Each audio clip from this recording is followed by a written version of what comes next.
What's up, everyone? Welcome back to the Mortgage Heroes Podcast. I'm Andy. I'm Brian. I'm Will. So today, guys, we're going to talk about housing inventory. Inventory has surged and buyer leverage grows. I'm not sure that I agree with the leverage part. I think that's maybe downstream another half a step or a step and a half from the whole inventory part. U.S. active listings are up 28.9% year over year, approaching post-pandemic highs, which in of itself is a little bit of an asterisk on the whole thing. So, I mean, what do you guys make of this? Listing days, days on market starting to get a little longer. Are you nervous? Are you okay? What's going on? I feel the power has shifted, but I don't know if people are really catching on to it. So I feel that, we're still in that limbo stage of like what's going to happen. Obviously, everything's pointing that we'll have more inventory, 29% year over year, which means there's going to be, less competition because there's more inventory, but we're not really seeing the buyers show up. I've been having a lot more approvals, but still not really that feeling where it's like it's a buyer's market. They're out shopping, they're negotiating strong, but they're definitely out there. And I do feel that, back from a couple of weeks or even a few months, there's a lot more demand coming on. No, absolutely. Inventory is up, but why, guys? What's the reason behind all of this, right? It's like sellers are just like, it's a trending thing right now. We're in the summer. They want to put their house on the market right now because they understand that summer's the best time, especially now that the year's almost over. I can't believe I'm saying that, but here comes October, here comes November, the seasonal times. People will have the tendency of wanting to get into their home prior to that. And so, the inventory is up, which is a good thing. It's a very, very good thing. We're starting to see good numbers, pre-pandemic numbers, which is a very positive thing for first-time home buyers and our veterans. So now the traditional thought track here would be, oh, well, with this much inventory on the market now, prices should be plummeting, but they're not. Even the annual price growth has slowed, but it hasn't stopped. It's still in the positive territory, even if it's just by 0.2%. So what do you guys make of that? How do you explain that house prices have, let's say, I'm going to say flattened, just to make the conversation a little more easy. Okay, let's just say they've flattened. That means they're not like diving off a cliff and they're not going up a hill. So if they've flattened and we have 29% more inventory this year than last year, what gives in the math? What gives in the math is, excuse me. So still what we're starting to see is we're seeing the flattening. We're starting to see still more buyers just kind of playing the sidelines. And that's just because affordability is still not at its best. We're still seeing the rates in the 6.5%, 7%. So therefore, that's just creating a little bit of a hesitation for buyers to allow them to get into these properties. And then we're also seeing unrealistic sellers, right? Where they're pricing their home more emotionally and not just really going with what the price of the home should be. And, once they're in the market for 2-3 weeks, they realize, well, maybe I need to reconsider where I'm at. And then they'll just want to drop it by 10,000. Sometimes the best approach to do is to really drop it down.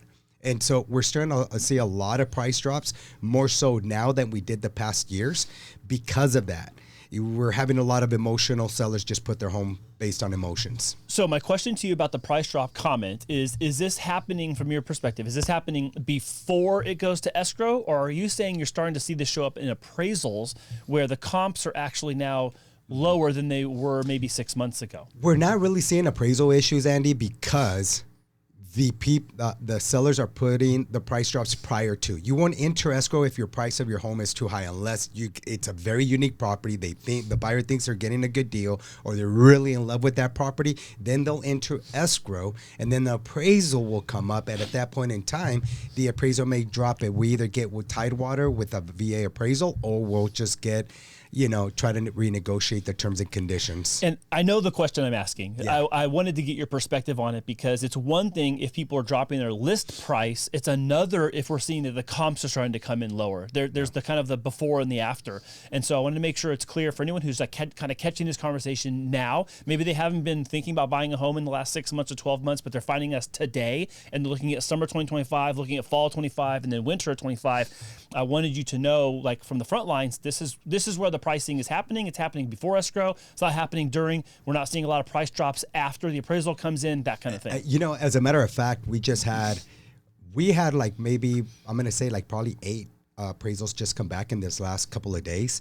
And I've seen where we're in that because we're nationwide. So that's the great thing about it is we have files right now in Hawaii, Tennessee, Florida. And we actually seen in some of these states where the value came in $10,000 to $30,000 higher. We did have one in Arizona. That one, yeah. But it wasn't such a big drop. It was 9,000. 9,000. But the comps, to go back to what he said about the comps weren't really there to really support that price. I mean, we were hoping for that price range. Got it. But that was going to be like best case scenario because everything was relatively in the 370 range around that price. We were trying to get at 380. They came in at 371. But the price range around there wasn't, I feel, for it to be 380, which was not surprising. We wanted it because we were asking for seller credits. But to Will's point, the house is being sold under an emotional price because he has another acre being sold along with that property. So therefore he feels he can, add, more to that price. It was about 30, 40,000 over the price range that we were looking to buy it at just because, there's an extra acre. And in this case, the seller was the owner. Yes. Which is, the seller was the owner. The seller. Hello. No, I know. I know exactly what you mean. So the seller is actually the listing agent. He's representing himself. So Yeah. I want to just clarify that. Yeah. But the seller was the owner. That's good. Hey, no, it's For unique. sure, though. That is true. You know what's unique about every home in the market right now? The owners are the seller's ones owner, selling yeah. it. I love it. You guys, I love these little moments that we have. But so that's the case, and in this case, it was a VA, so we have to go back, hit Tidewater. They have a time where they can support it with their comparables. We did see something that the appraiser mentioned on the report that we've never seen before. I've never seen this. And pretty much he stated that the value did not come in because of the seller concessions. So we're like, what? Yeah, that was very, interesting. very interesting. Never seen that Never ever. seen that. So talk about that. So if the value came in at 380, right? The property is being sold at 380 and they gave them $10,000 in seller credit. The appraiser felt like because you gave that credit, the value's not at 380, it should be 371. So even the appraiser now is kind of weighing in on the net value of it commensurate to the closing cost credit or the concessions. That was in this case. So on the flip side, if we move over to Hawaii, we did the exact same thing. We were asking for $20,000 in credit. We wanted the house to come in at 980 value, and the value came in. So just at two different price ranges completely. Interesting. You would think that the higher price range would not come in at the value because you're trying to force a higher value at a higher price point. But it came in. Yeah. So it just really depends on where you're at. Exactly. So no, I think a lot of the price reductions has been happening and the sluggishness of buyers getting into the market. Again, it's that fear of the tariffs happening, the fear of inflation, right? If the tariffs come in, there's the inflation, interest rates are still in the 6.5%, 7%. It kind of puts people on the fence. Can I really afford that? And then we're seeing all these government jobs that people are losing at the same time. It really puts people even more in the fence of just thinking about, am I making the right move? Yeah, I agree. I feel like a lot of buyers right now are cautious but curious, and that's more or less, the mindset that they're shifting over to, where they know they want to buy, they know that, they have to make a move, but why are they still hesitant? Yeah. Affordability, the uncertainty in the market, and rates are still, been holding steady, and we've had a lot of, back and forth of saying, hey, rates are going to come down. We expect them to come down, but Jerome Powell's holding his ground, and we're yet to see if he's going to budge. Yeah. And I think that's still, a lot of people are weighing in on when a rate's going to drop. That's the best one. Jerome Powell, great news. He's not out until 2026, but I guess he wants to get out. May of 2026. Yeah. That's when his term's out. But yeah. But I think he wants to just be done by September is what they're saying. So I don't know. I mean, based on his most recent interaction that's making the social media hits, I'm not going anywhere. It seems, oh man, I don't know. That situation seems to me, for as much as I've followed the Fed since the collapse of all these years ago up until now, I think I'm just more, I'm gonna say it's like surprised and appalled at the same time at like the behavior and treatment back and forth between the president and the Fed. It's just interesting to me. I'm like, wow, I don't think I've seen it this aggressive, overtly aggressive, and audibly as often and as frequent and as like, I'll say vitriolic as I have right now. Not to say I like or dislike Jerome Powell or like or dislike Trump. It's like, I've just never seen those two people in those chairs go at it like they have. I mean, everything's history right it's now. crazy. History in the making, right? Yeah, I know. Right now with everything that's going on. I mean, Trump it's showed just, up it's into just his crazy. house. So do you guys think that buyers actually have more leverage now in the market, or Absolutely. no? There's a power shift for sure, and buyers are gaining leverage in some counties, in some states, not all of them.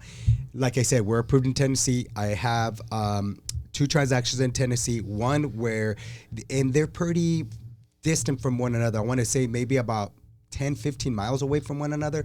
One, I noticed that the properties are just being sold, just you price it right, it's just going to go. The other one, it's like, yeah, no, we'll go ahead and give you closing cost, and, we'll stick with the 30-day, 45-day escrows. We'll extend the inspection contingency periods, which is something we really rarely hear. Everybody wants your contingency to be removed right away. So we're starting to see that, but again, it really depends on the area where you're purchasing, the county, the city.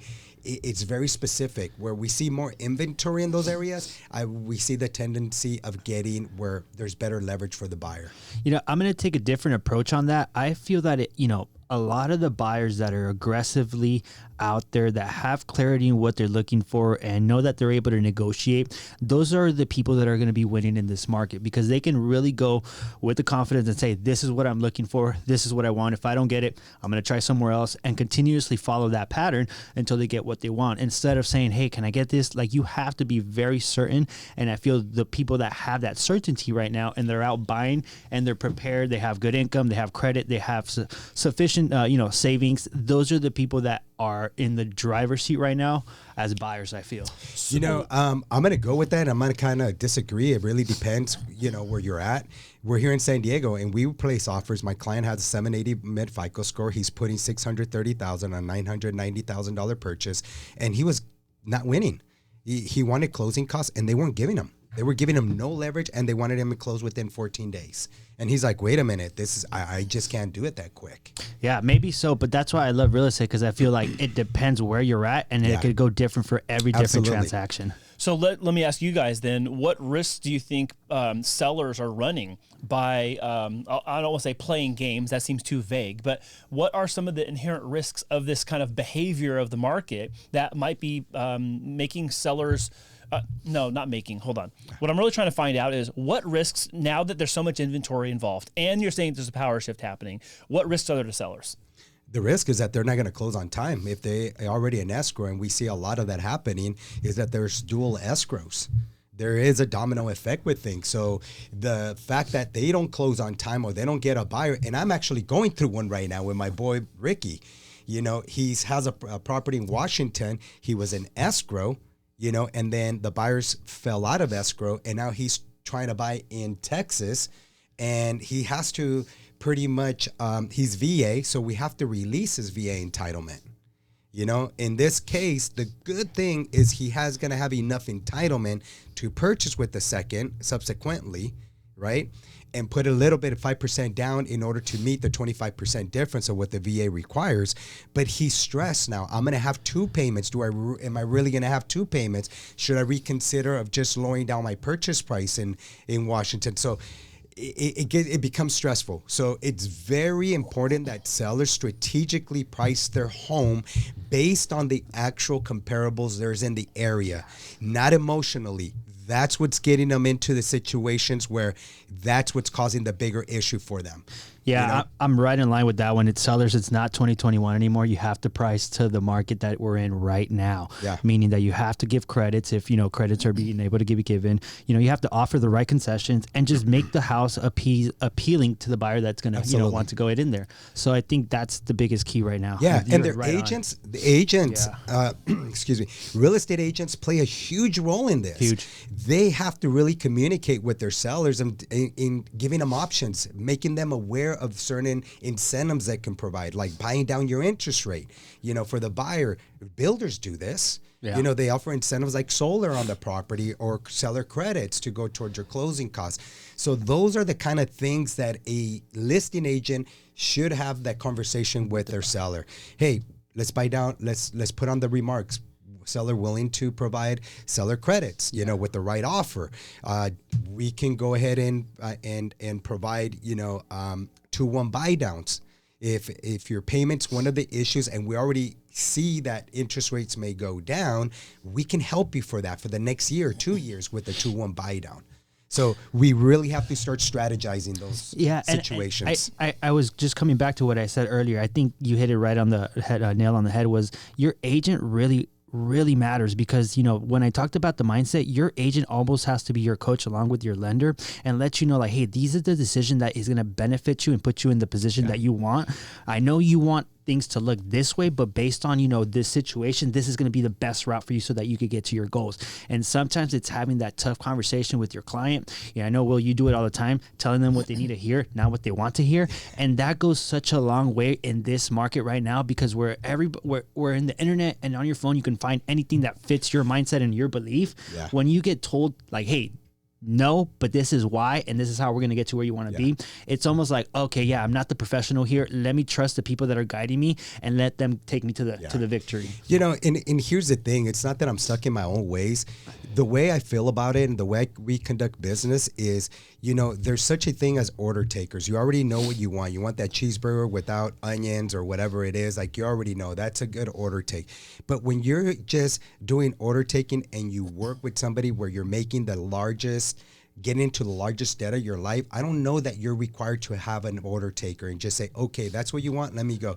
I think you want somebody that's going to be in the trench, that actually owns properties already, that's going to have an investment mindset where they're going to put you in a position where I understand where you're at and I understand your fears, but let me show you why you should be more at ease. And these are the options that we're able to provide in order to get you and your family to the right place. So that's a really key point, and it's more of the advisor role than the order taker role. And I think that more often than not, the mortgage loan officer role has looked like an order taker role. The realtor order taker, but no, we're advising people, and this actually is a segue to our next kind of discussion topic, which is that the housing market risks slowing the U.S. economy at large. But the reason that may sound like wow, that was a weird quick pivot. They're actually interconnected to what you were already talking about earlier. If buyers have leverage and sellers are running risk in the segment of the economy that is the second largest only to our medical sector, then you are tinkering with major components of the economy at large, by which you need to look at your real estate professional and your mortgage professional more as an advisor than you do an order taker. Absolutely. Yeah. So that's why it might have sounded like a quick pivot on the top, but this is why Uncle Andy in the corner is like, no, these things are connected, and this goes to our next topic. So, look, the real estate and mortgage market as a sector is the second largest sector only to the medical field.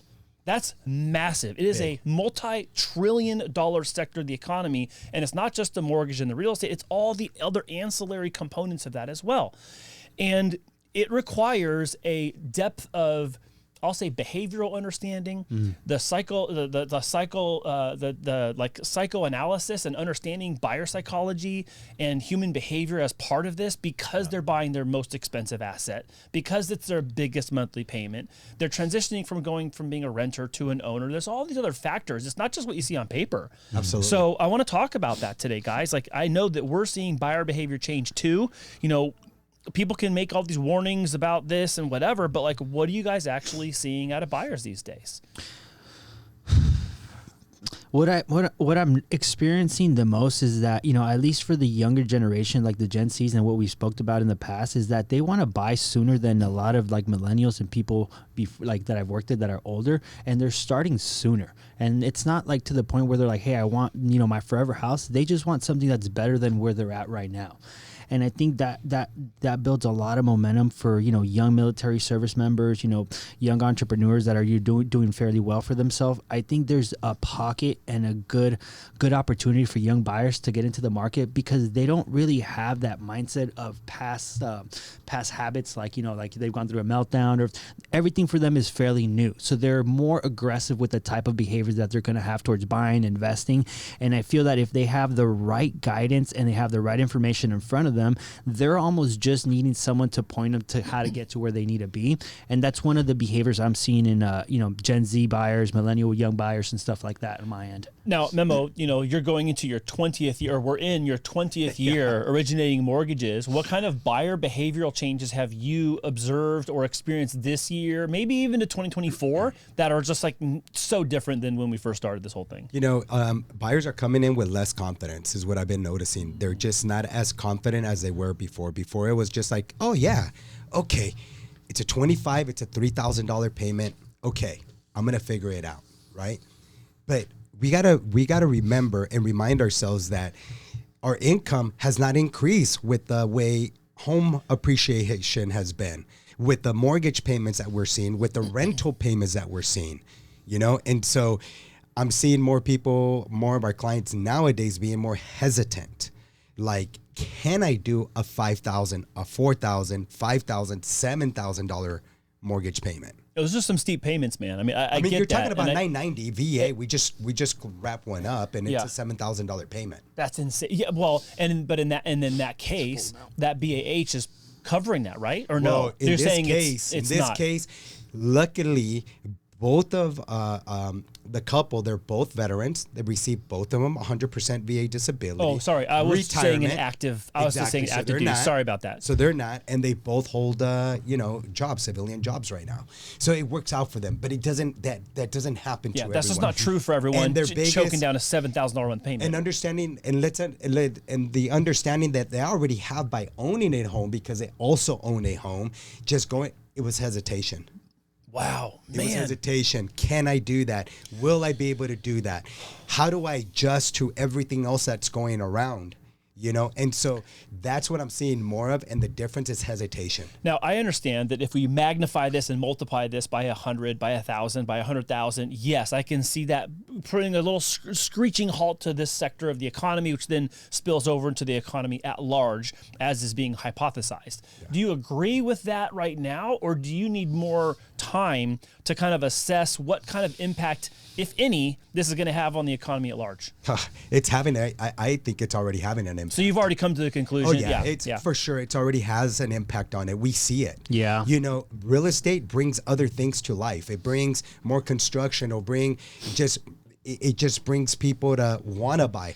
And I know in our next topic, we're going into it, which is why we're starting to see more investors going into it. We're starting to see with social media, the way things are changing. Before social media, who wanted to be an investor? Once in a while, we would see a fix and flip show. Now it's almost becoming where homeowners won't even have that dream of being able to do that, because you want to have your first home. You want to own your first home. And a lot of them don't, and probably won't be able to.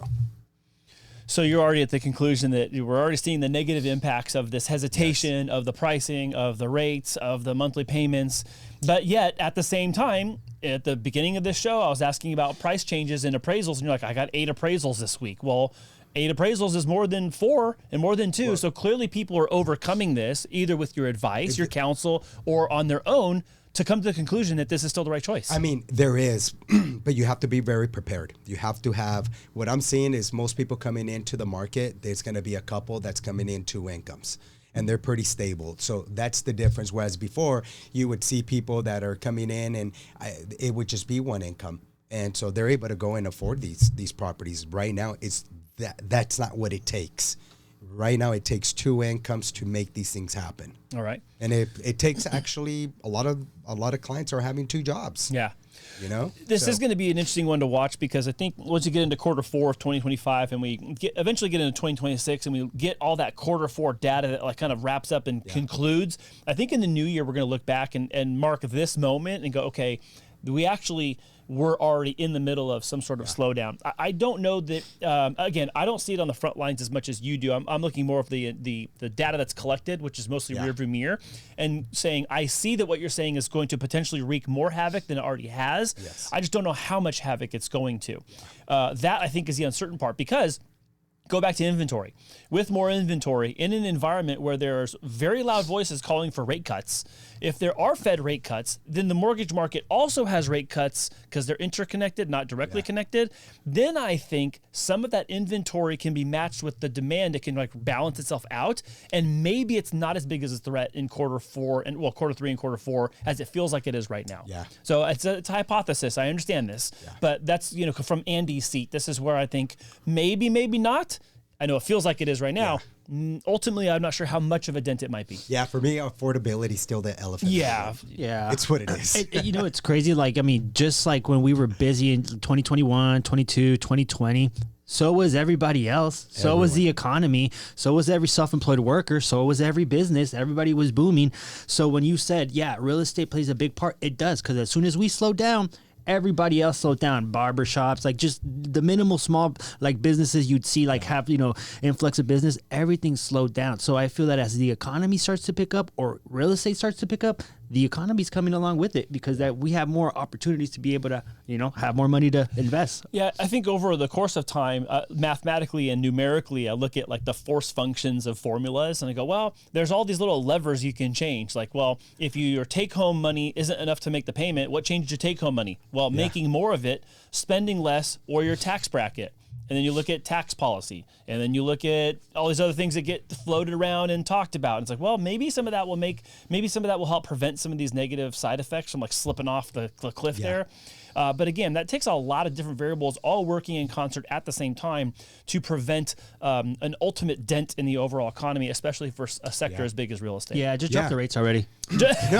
Bottom line, drop the rates, Brian. And it is true. That is something, I'm glad that you bring that up, but builders are facing the same issues. They're not building as fast because of the uncertainty also. We don't want to overbuild and then just have these homes sit. Remember, contractors, new builders, they're not emotionally pricing homes. They're actually pricing homes to sell. They're giving incentives to these homes to sell. So for them, the homes are a commodity and they're just trying to sell. But because of the way the rates are and the affordability being the elephant in the room, they're just uncertain, like, are we going to overbuild? And maybe we just got to be cautious and maybe we just going to release certain phases very strategically, So you've talked about this before with that cartel-like behavior and cornering the market. Yeah. I think builder attitude says a lot about their sentiment about the health of the market. Because if they were concerned that housing prices dropping were on the horizon, they'd be trying to sell as much as they can right now at the price that they're at and trying to move those units, if you will. But them slow walking units on to maintain price, knowing that what their localized market demand is, to me, communicates that they are either they know something we don't, or they're confident in something directly that we could also attach our confidence to and go, oh, they're okay with this pace of sale. They're okay with keeping price here. They're okay with giving these incentives. They're okay with paying for buy downs. Okay, so maybe that's at a better pulse of the overall market, even though I know we have pending sales versus new home sales, but I think the attitude about that the new home builders have says a lot about where they think price is going. Yeah, absolutely. So let's go into this kind of last part because it has to do with prices. It has to do with inventory, and unfortunately, once again, it's California. Oh man, California just can't seem to keep itself out of the news for better or for worse. The California housing crunch, investor ownership hits 20%. 20% of residential real estate in the state of California is investor owned. I mean, that is crazy. Yeah, I mean, Jesus, is this an investor invasion that we have here? And will this be the new norm now? It feels like it is, but at the same time, I don't know how else it would go with the way things are right now in California. I'm not telling everyone what I'm thinking about. I'm thinking about inventory of available houses. I'm thinking of the insurance problems that's plaguing the people that we know in and outside of real estate, like our professionals in real estate and the people that we're selling homes to or financing homes with. That's an issue. You just have the general cost of California for most people. You were talking earlier about the dual income household and a $7,000 a month payment. Well, okay, there's people that can do that on their own, but not the bulk of the majority of the populace is going to do that on their own. So I'm not surprised by this. I don't think I'd like it. I'm not saying that I like it either, but 1 in 5 homes being investor owned. 1 in 5. It says something too about the attitude people have about California real estate. So that's the other side of the coin. People must love it, and they think that there's value in it long term. Otherwise, what? We're saying that 20% of these people are fools? Well, we have the best weather there is. So come on, Memo. People won't buy because of weather, will they? A lot. Like Will said, like we talk about that we're landlocked here in California and we need more inventory. Although more inventory is showing up, what we talk about generally all across the nation. So I feel that it makes sense for people here in California, for investors to buy these much properties because somebody has to move the inventory. That's right. Somebody has to, put houses up there.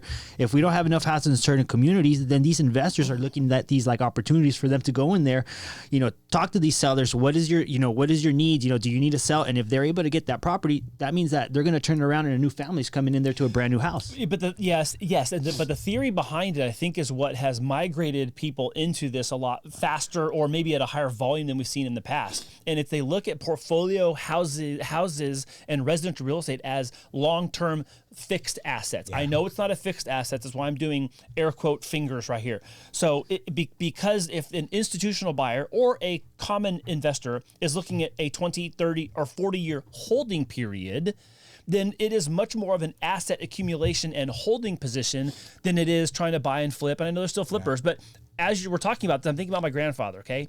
He had vested in the company he worked for 50 years.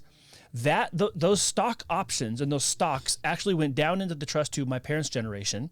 And then when my mom eventually passes, all those stocks go to me and my sister. Yeah. So as a portfolio holding, I'll be on the receiving end of that on a 50, 60, 70, at whatever point it comes to me, it will be that old.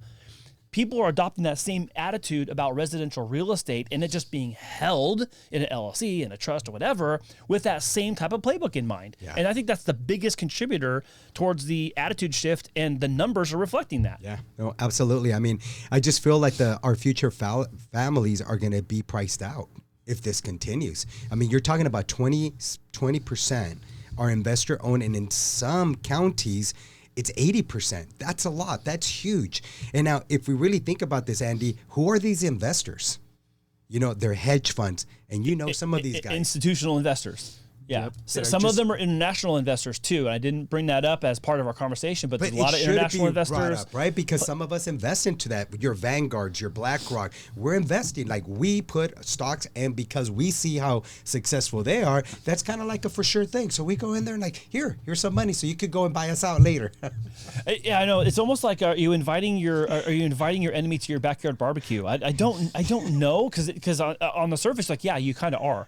Right, but here's the other part of it. If you're an owner of real estate and prices are held, or the threat of them going higher because of investors just buying it whatever the price tag is, well, if you hold real estate, that's going to inflate your value over the course of time too. Now, the opposite argument is, well, hold on. What if that bubble pops? What if those investments fail? What if? Yeah, those are all possibilities in a stock holding as well.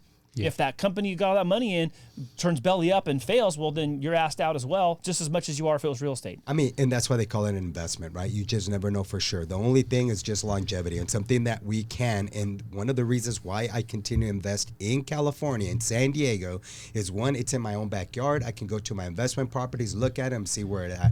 I can actually tell also that in about 7 to 10 years, I already know my property value is going to almost double. So I can count on that, and that's why I choose not to go in certain states, because one, I can't see it, like visually touch it and see it, and I just rather not do that. But here, I like it. I think it makes sense. California is very appealing to investors because of the hyper growth in equity that goes like a lot compared to other states. I feel like California, if you're able to invest in here, although it's very expensive, you're going to get your money back. Like, it's pretty guaranteed. Unless you completely messed up your numbers, you have a good chance of, down the line. And I want to also remind people that are active buyers right now, when you're going to check out open houses on the weekend, you're not seeing the investors there, are you? Mm-hmm. Like, I'm talking to my friends in real estate and even my family that's in real estate about their open houses on the weekend. They're like, yeah, no investors came through, because they're not. But they're also not getting purchase offers from investors at the moment. Yeah. So just as much as we're having this conversation about kind of the topic at large, again, it's localized. There are some areas where there's heavy investor presence and some where there's like none at all, or it's just not as obvious, right? So if you see there's an open house on Saturday, and then you see that house is still open the next Saturday and the next Saturday, that might be a good indication that an investor hasn't got in and swooped that up, mostly because they're looking for a lower price. But also, again, if they would take it at the current list price, then they would have already done it. So there's still hope for you if you're a buyer in the neighborhood looking for a place. You may not always be in the ring with the investor trying to beat you out for for that property. Yeah, and I mean, this news right here, it's really alarming, to be honest. And it's going to be alarming to our veterans because we're such a huge military town in San Diego. We're the second largest. And, you know, giving them this benefit of buying with the no money down, this kind of hinders the situation too. We think that, oh, well, wait a minute, I'm going to buy a home. You know, it's just no problem. I'll buy it when I'm ready. You know, even a lot of times they're ready. They're just not going to buy it right now because of whatever it may be. This right here, this information, it's kind of, it puts your house on fire. Like you got to make that decision. Because don't wait until it gets 30, 40, 50% that investors are buying these homes, you know? In some counties, it's already 80%. Why wait? Like, don't make that mistake and say, I could have, should have, but didn't do it for whatever odd reason. Like, don't do that to yourself. So this will hinder VA buyers. It will hinder first-time home buyers that are barely getting into it here in San Diego. I'm going to dust off something you used to say, pick your neighbors, choose your neighbors. You used to talk about this all the time, and maybe you've been saying, I just haven't been hearing recently, but you used to talk about, hey, if there's a neighborhood, a house for sale in your neighborhood, like tell your friends, tell your family, tell your coworkers, tell people that you would want to be neighbors with about that house. Because you would rather pick your neighbor than not pick your neighbor, I guess. And to that argument, if you don't pick your neighbor, well, the investor will, and they're going to put a tenant in there that they're going to be under contract to be your neighbor. Yeah, no, absolutely. You know, I mean, here's the other thing, right? With sellers, I mean, they're selling it to these investors, and investors are going in there and just offering top dollar. Yeah. You know, they're offering top dollar. So if you're a seller, will you choose an investor for the top dollar, or will you consider selling it to a family? Yeah, well, and I think it comes down to the details of the deal, right? I mean, if the price is the same, then yeah, sell to a family. I guess that'd be my personal advocacy. But I also understand, like, some people got different situations, and they're like, hey, I got to sell this thing quick. They're going to do cash to close in 7 days. I mean, there's a deal right there, especially because you have this cash buyer thing happening. And the cash buyer doesn't mean individual. It could be hedge fund. It could be investment group. It could be private LLC that goes and buys and accumulates real estate for long-term holding. So, but the cash buyer might have a quicker turnaround. And if you're in a contingent situation, like you brought up earlier, if you're in a contingent situation where the house you're buying next is already under contract, you're waiting for your cash and your net proceeds, well, that cash deal might be looking sweet. No, absolutely. You know, having these big hedge funds and all that, really, I think it's just going to pose a big problem to the communities as well. My thoughts is, if you can't beat them, join them. You could do it through a fix and keep financing, through a VA renovation, a conventional renovation loan, or an even FHA. So if there's houses out there as a buyer that you're looking at that need a little work, you might not have that change in your pocket to do it yourself, and you're like, I can't offer on this. Wait. Don't let the investor come in and take that house. You can actually put your renovations into a loan using your VA, FHA, and conventional, calling it fix and keep. Yeah. So I love that because what you're saying, not saying, is invest in yourself. Therefore, take on that investor attitude, but for your own long-term benefit. That's and it. I absolutely love that. I think that's absolutely a strong way to wrap up my sentiment for this one. I have obviously some very heated feelings about what's going on. But yeah, I mean, that kind of summarizes it best for me, Brian. That was a great point there. Yeah, I mean, that's all I have for that one, guys. No, that's great. Yeah, and there you go. If you're buying, selling, you just really, you have to understand the key aspects of what you're trying to do and find the right person to help you just take you there. That's what I was going to say. If you're trying to win and go up against these investors, get yourself a good team that can know how to maneuver through these negotiations and understands the market, but most importantly, has your back. Yeah, absolutely. That's good. So, Brian, what was your favorite part of the show today? You know what? This whole California investor ownership is just ridiculous, but at the same time, just, you know, doing a lot more of these loans just lets you know, like, hey, the demand is definitely there and people are moving, whether you like it or not. They're transacting. Yeah, no, absolutely. Mine would be the last one too. Just understanding that I'm also looking at these property as an investor, and I'm making my clients who actually purchase property, making them look at that property as an investment also. Because listen, what's gonna happen is when we're only here for a few years of life. When we're gone, we're really passing this on to the next generation, our kids, etc. So I know that it's fun to look at it like, well, I'm gonna be here forever. Well, guess what? We're not. We're not. So the best thing to look at is look at it as an investment, and how can we accelerate a legacy in a positive note, successful note for our kids. And you just got to look at that plot of land differently. Sometimes we look at even the garages and we look at it like, oh, it's just storage. I put my cars in. They're like, no, stop looking at it like that. Change the mindset. Make that a car. Since we have a beautiful SB9 with ADUs, convert that garage, that 2-car garage, into a 1-bedroom, 1-bath, where, you know what, now you can make that a rentable and bring more value to your property. So understanding that investment world, these are hedge funds. This is hard to compete against. We don't have deep pockets like that. But every homeowner should look at their home as an investment. And they'll be part of that 20% and 80% in some areas now. Well, something that stood out to me today, guys, was, Memo, you were making the point that the people that are getting in right now, they are prepared.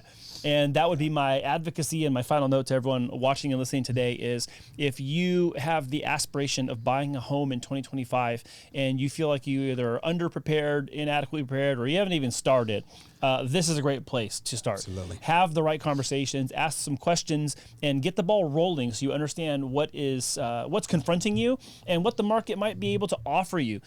You know, the guys just did a really great show recently about down payment assistance and the fix and flip, or as Brian likes to coin the term, fix and keep loan. Yeah. So if you have not seen that episode, go back one episode and watch that one when these guys break all that down. Especially if you feel like your financial position right now is less than adequate to get in and compete and buy a house, go watch that. You might actually be surprised at what you can do in creative financing right now to actually get yourself into home ownership. You know what? I don't even want to call it a DPA, down payment assistance. I want to call it a buyer incentive. Yeah, it's weird because that has like an old connotation, like a bad negative connotation like from the past. And you know, even though we haven't done a ton of those, we just got into one. It's just, you know what? This is a buyer incentive. Yeah. Absolutely. Let's just get in there and help them out. Not only can the buyers provide an incentive, us as lenders now are providing you with an incentive. Let's go.